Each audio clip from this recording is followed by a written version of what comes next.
This is Eduardo Descent. Oh, with the cross and puts it past Brad Guzan. Panama goes up 2-1. And their fans are going crazy. As we continue, we're in stoppage time now. The USA is still down 2-1. Davis. Crosses. Nice setup. Beautiful for Graham Susie. Heads in the goal, and this one's knotted up at 2. Here's how it sounded in Mexico.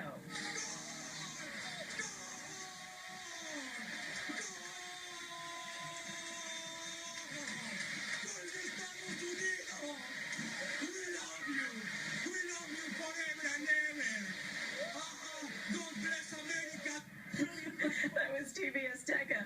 Later in stoppage time, they love us more now. Terrence Boyd, Aaron Johansson drills it.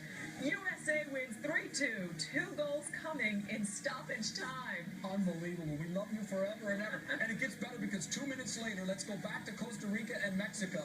Mexico game ends. Costa Rica wins 2-1, but despite that loss, Mexico fans celebrate as their World Cup hopes are still alive. So the United States, Costa Rica, Honduras.